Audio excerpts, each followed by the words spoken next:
Assalamualaikum warahmatullahi wabarakatuh. Alhamdulillahirabbil alamin wassalatu wassalamu ala asyrafil anbiya'i wal mursalin wa ala alihi wa sahbihi ajmain amma ba'du.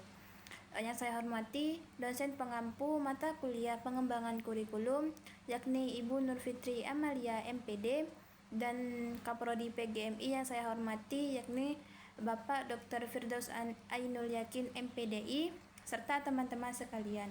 Baiklah, perkenalkan nama saya Zaskia, saya dari Prodi PGMI kelas B semester 4. Nah, di sini saya akan mempresentasikan tugas UTS untuk mata kuliah pengembangan kurikulum. Nah, dalam video ini saya akan menjelaskan beberapa hal. Yang pertama adalah pentingnya pengembangan kurikulum di Indonesia, yang kedua landasan dan prinsip pengembangan kurikulum, yang ketiga perbedaan peranan dan model kurikulum, yang keempat adalah perbandingan kurikulum KBK dan KTSP, serta yang kelima yaitu perbandingan kurikulum 2013 dengan kurikulum Merdeka.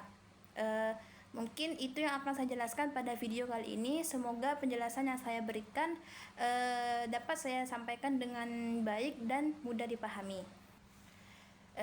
Nah, di sini yang pertama saya akan menjelaskan tentang pentingnya pengembangan kurikulum di Indonesia. Nah, pengembangan kurikulum itu sendiri adalah proses merancang, memperbaiki, dan menyesuaikan kurikulum sesuai dengan perkembangan zaman, kebutuhan masyarakat, dan kebutuhan peserta didik.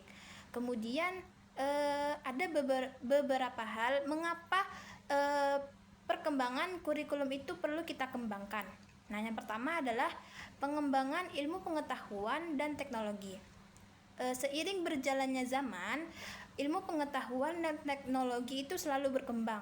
Nah, sedangkan kurikulum harus menyesuaikan perkembangan tersebut agar siswa itu memiliki pengetahuan yang relevan dengan zamannya.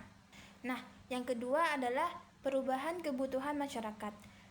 Masyarakat kan selalu mengalami perubahan dalam bidang ekonomi, sosial, dan budaya. Oleh karena itu, kurikulum juga harus mampu menyiapkan peserta didik agar dapat beradaptasi dengan adanya perubahan tersebut. Yang ketiga adalah meningkatkan kualitas pendidikan. Nah, dengan kita mengembangkan kurikulum tersebut, sistem pembelajaran dapat diperbaiki sehingga menjadi lebih efektif dan berkualitas. Dan itu mempengaruhi kualitas peserta didik itu sendiri. Nah, yang keempat adalah menyesuaikan karakter dan potensi peserta didik. Kan di sini setiap generasi atau setiap peserta didik itu memiliki kebutuhan belajar dan karakternya yang berbeda-beda. Nah, di sini kurikulum itu perlu kita kembangkan agar sesuai dengan kebutuhan dan kondisi siswa atau peserta didik. Yang kelima adalah mewujudkan tujuan pendidikan nasional. Nah, kurikulum di sini menjadi alat untuk mencapai tujuan pendidikan nasional, yaitu dengan membentuk siswa yang beriman, berilmu, kreatif, dan bertanggung jawab. Selanjutnya yang kedua adalah landasan dan prinsip pengembangan kurikulum. Nah, di sini ada beberapa hal. Yang pertama, ada beberapa landasan. Nah, yang pertama yaitu adalah landasan filosofi. Nah, landasan filosofi ini berkaitan dengan nilai dan tujuan pendidikan suatu negara. Nah, di Indonesia sendiri, kurikulum itu didasarkan dengan nilai-nilai Pancasila. Yang kedua adalah landasan psikologis. Nah, landasan psikologis itu sendiri berkaitan dengan perkembangan dan karakter peserta didik, sehingga pembelajaran harus disesuaikan dengan usia dan kemampuan peserta didik itu sendiri. Yang ketiga adalah landasan sosial dan budaya. Nah, landasan sosial dan budaya itu sendiri berkaitan dengan kondisi masyarakat dan budaya, sehingga kurikulum harus menyesuaikan dengan kebutuhan masyarakat dan perkembangan sosial dan budaya yang ada. Nah, selanjutnya adalah prinsip pengembangan kurikulum. Nah, di sini ada beberapa prinsip pengembangan kurikulum. Yang pertama adalah relevansi. Apa sih relevansi itu? Nah, prinsip relevansi itu adalah prinsip yang sesuai dengan kebutuhan siswa dan masyarakatnya. Yang kedua adalah fleksibilitas. Nah, fleksibilitas itu sendiri yaitu prinsip yang dapat menyesuaikan dengan kondisi sekolahnya. Yang ketiga, prinsip kontinuitas. Prinsip kontinuitas ini yaitu adalah prinsip yang berkesinambungan antar jenjang pendidikan. Kemudian yang terakhir adalah efektivitas dan efisiensi. Prinsip efektivitas dan efisiensi ini yaitu prinsip yang dapat mencapai tujuan dengan baik.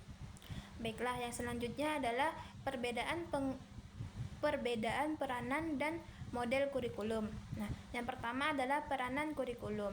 Peranan kurikulum atau fungsi kurikulum dalam pendidikan itu ada beberapa hal. Yang pertama adalah peranan konservatif ini yaitu peranan yang menjaga dan melestarikan nilai budaya masyarakat. Kedua, peranan kreatif. Nah, peranan kreatif ini yaitu adalah dengan mengembangkan ilmu, pengetahuan, dan keaktifan siswa. Yang ketiga adalah peranan kritis. Nah, peranan kritis ini membantu siswa berpikir dengan kritis terhadap masalah-masalah sosial. Kemudian model kurikulum. Model kurikulum atau cara pendekatan dalam menyusun dan mengembangkan kurikulum itu sendiri.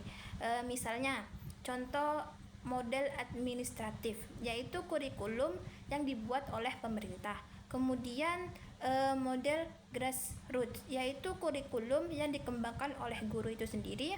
Kemudian ada model demonstrasi atau kurikulum yang diuji terlebih dahulu dalam skala kecil. Nah, baiklah, yang selanjutnya adalah penjelasan tentang perbandingan kurikulum KBK dan KTSP. Yang pertama adalah kurikulum KBK atau kurikulum berbasis kompetensi. Nah, KBK adalah kurikulum yang menekankan pada pencapaian kompetensi siswa, yaitu kemampuan yang harus dimiliki oleh seorang siswa setelah mengikuti proses pembelajaran. Nah, kurikulum ini mulai diterapkan pada tahun 2004. Nah, dalam KBK sendiri, pembelajaran difokuskan pada hasil belajar berupa kompetensi seperti pengetahuan, keterampilan, dan sikap yang harus dimiliki atau dikuasai oleh siswa. Nah, kemudian kurikulum KTSP. Kurikulum KTSP atau kurikulum tingkat satuan pendidikan. Nah, yaitu adalah kurikulum yang memberikan wewenang kepada setiap sekolah untuk mengembangkan kurikulumnya sendiri sesuai dengan kondisi dan kebutuhan sekolahnya. Nah, KTSP ini mulai diterapkan pada tahun 2006 dan merupakan pengembangan dari kurikulum KBK. Baiklah, yang terakhir saya akan menjelaskan tentang perbandingan kurikulum 2013 dan kurikulum Merdeka. Yang pertama adalah kurikulum 2013. Nah, kurikulum 2013 yaitu adalah kurikulum yang menekankan pada pengembangan sikap, pengetahuan, dan keterampilan secara seimbang. Sehingga pembelajaran dalam kurikulum ini menggunakan pendekatan ilmiah seperti mengamati, menanya, mencoba, menalar, dan mengkomunikasikan. Nah, kurikulum 2013 juga menekankan pembelajaran yang terpadu dan berbasis kompetensi, serta menggunakan penilaian autentik untuk menilai perkembangan siswa. Baik, yang selanjutnya adalah kurikulum Merdeka. Kurikulum Merdeka adalah kurikulum yang memberikan kebebasan lebih kepada guru dan siswa dalam proses pembelajaran. Nah, dalam kurikulum ini menekankan pada pembelajaran yang lebih fleksibel, mendalam, dan sesuai dengan kebutuhan siswa. Nah, dalam kurikulum Merdeka juga terdapat proyek penguatan profil pelajar Pancasila atau yang sering disebut dengan P5 yang bertujuan untuk membentuk karakter dan kompetensi siswa melalui kegiatan proyek. Baiklah, mungkin hanya itu yang dapat saya sampaikan. Kurang dan lebihnya saya mohon maaf. Saya akhiri. Wassalamualaikum warahmatullahi wabarakatuh. Audio Jungle.